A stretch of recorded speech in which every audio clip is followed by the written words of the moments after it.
Doctor Agarwal's கண் மருத்துவமனை இலவச கண் பரிசோதனையை வழங்குகிறது. Book appointment now. ஊடக நண்பர்கள் அத்தனை பேருக்கு என்னுடைய நன்றியை வணக்கத்தை தெரிவித்துக் கொள்ள விரும்புகிறேன். ஒரு வார கால பயணமாக ஜெர்மனி, இங்கிலாந்து ஆகிய நாடுகளுக்கு நான் இன்று இந்த பயணத்தை மேற்கொள்கிறேன்.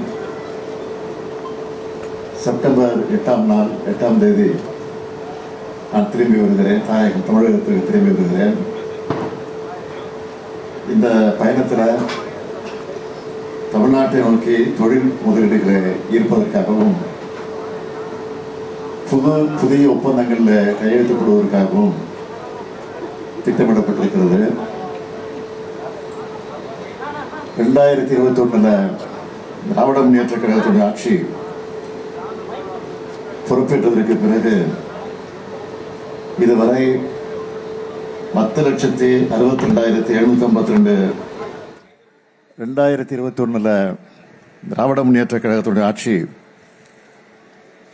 பொறுப்பேற்றதற்கு பிறகு இதுவரை 10,62,752 10,62,752 கோடி ரூபாய்க்கான முதலீடுகளை ஈர்த்து 922 புரிந்துணர்வு ஒப்பந்தங்களை போட்டிருக்கிறோம். இதன் மூலமாக 32,82,132 பேருக்கு வேலை வாய்ப்புகள் உறுதி செய்யப்பட்டிருக்கு. இதில் பெரும்பாலான திட்டங்கள் நிறைவடையக்கூடிய நிலையில் இருந்து கொண்டிருக்கிறது. பல நிறுவனங்கள் ப்ரொடக்ஷனை ஸ்டார்ட் பண்ணிட்டாங்க. இந்த வளர்ச்சி வந்திருக்கான்னு கேட்கிறவங்களுக்கு ஒன்றிய அரசு வெளியிடுகிற புள்ளி விவரங்களே ப்ரூஃபாக இருக்கு. என்னுடைய ஒவ்வொரு வெளிநாட்டு பயணத்திலையும் தமிழ்நாடு அமைதி மாநிலமாக, திறமையான இளைஞர்களை இருக்கக்கூடிய மாநிலமாக, வாய்ப்புகளை உருவாக்குகிற மாநிலமாக நம்ம திராவிட மாடல் ஆட்சி உயர்ந்திருக்கிற காரணத்தினால தரவுகளோட அந்த விவரங்களை எடுத்து சொல்லி தமிழ்நாட்டில் முதலீடு செய்ய அழைப்பு விடுத்திருக்கிறேன். இது வரைக்கும்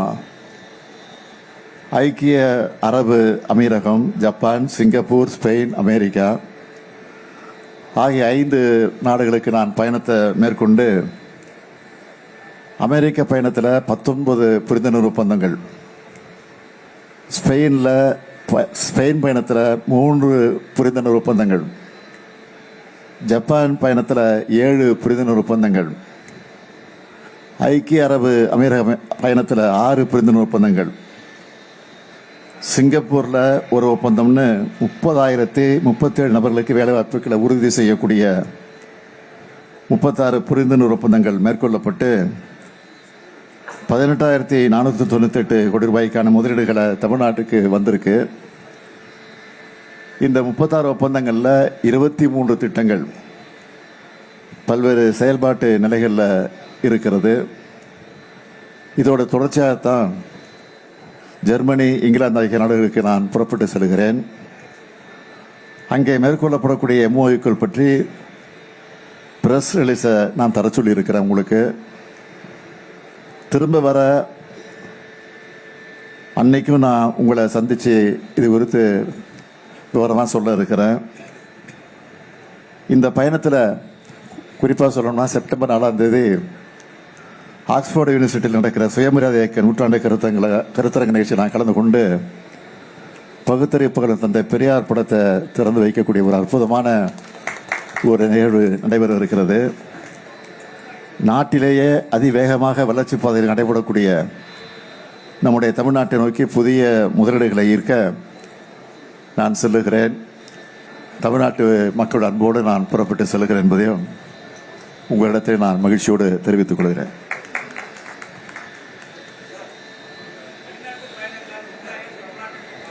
வெளிநாட்டு பயணங்களால் தமிழ்நாட்டிற்கு உண்மையாவே பலன் உண்டா என்ற விமர்சனங்கள் முன்வைக்கப்படுகல. என்ன விமர்சனம் சொல்கிறாங்க? இல்லை, அதிமுக பொறுத்தவரை தொடர்ந்து விமர்சனங்கள் முன் வச்சுக்கிட்டே இருக்காங்க வெளிநாட்டு பயணங்கள் தொடர்பாக. வெளிநாட்டு பயணத்தை பொறுத்த வரைக்கும் எதிர்க்கட்சி தலைவராக இருக்கக்கூடிய பழனிசாமி அவர்கள் இதை குறித்து கூட விமர்சனம் பண்ணியிருக்கிறாரு. பழனிசாமியை பொறுத்த வரைக்கும் தன்னுடைய பயணங்கள் எப்படி இருந்துச்சோ அப்படித்தான் இந்த பயணங்கள் இருக்கும்னு நினைக்கிறாரு. ஆனால் நான் கையெழுத்து போடக்கூடிய அளவுக்கு அனைத்து ஒப்பந்தங்களும் நடைமுறைக்கு வந்திருக்கு. தமிழக சட்டமன்ற தேர்தலுக்கு இன்னும் ஒரு 7 மாசம் தான் இருக்கு. புதிய கட்சிகள், ஏன்னா திமுக கூட்டணியில் ஆல்ரெடி 9 கட்சிகள் பக்கம் இருக்காங்க, புதிய கட்சிகள் வர்றதுக்கு வாய்ப்பு இருக்கா சார்? புதிய கட்சிகள் வரவில்லையோ புதிய வாக்காளர்கள் திமுக பக்கம் வந்து கொண்டிருக்கிறார்கள், அதான் உண்மை. சார், பீகார் கூட போயிட்டு வந்தீங்க அண்மையில். அந்த பீகார்ல எலெக்ஷன் கமிஷன் சில விஷயங்கள் பண்ணதாக அங்கே சொன்னீங்க. தமிழ்நாட்டில் அதே மாதிரி வாய்ப்பு இருக்கா சார்? அதே மாதிரி எலெக்ஷன் கமிஷனுடைய செயல்பாடுகள் இருக்கும்னு நினைக்கிறீங்களா நீங்க?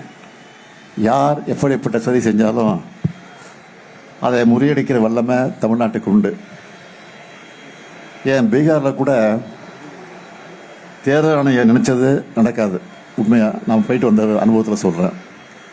ஏன்னா அங்கேயும் மக்களை எழுச்சி பெற வைக்க தேர்தல் ஆணையம் உதவி செஞ்சிருக்கும்போது தான் உண்மை. சி ஓட்டர்ஸ் கருத்து கணிப்பு குறித்து உங்கள் கருத்து என்ன சார்?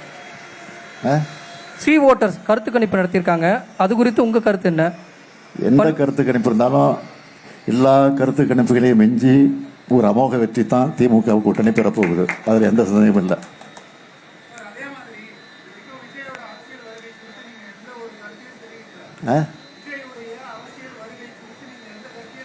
சொல்ல வேண்டிய அவசியம் இல்லை.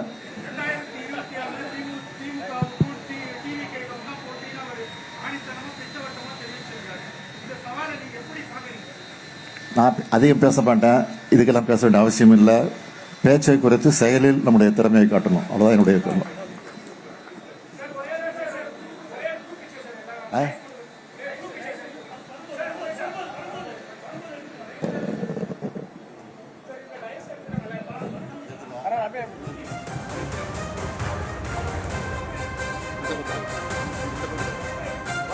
ஒயர் இருக்கு.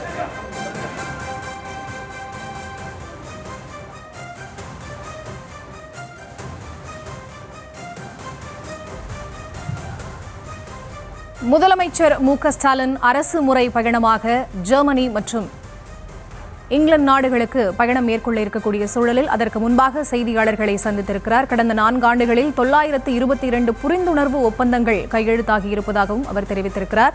தமிழகம் வளர்ச்சி அடைந்திருக்கிறதா என கேட்பவர்களுக்கு மத்திய அரசின் புள்ளி விவரமே சான்றாக இருக்கிறது எனவும் அவர் செய்தியாளர்கள் சந்திப்பின் போது தெரிவித்திருக்கிறார். அண்மை செய்திகளை பார்த்து வருகிறோம். முதலமைச்சர் மு.க. ஸ்டாலின் செப்டம்பர் 4ஆம் தேதி ஆக்ஸ்போர்ட் பல்கலைக்கழகத்தில் பெரியாரனுடைய சிலையை திறந்து வைக்க இருப்பதாகவும் பெருமிதத்துடன் தெரிவித்திருக்கிறார். அண்மை செய்திகளாக பார்த்து வருகிறோம். முதலமைச்சர் மு.க. ஸ்டாலின் அரசு முறை பயணமாக ஜெர்மனி மற்றும் இங்கிலாந்துக்கு பயணிக்க இருக்கக்கூடிய சூழலில் செய்தியாளர்கள் சந்திப்பினை பார்த்தோம். பல்வேறு முக்கியமான விஷயங்களை அவர் தெரிவித்திருந்தார். டாக்டர் அகர்வால்ஸ் கண் மருத்துவமனை இலவச கண் பரிசோதனையை வழங்குகிறது. Book appointment now.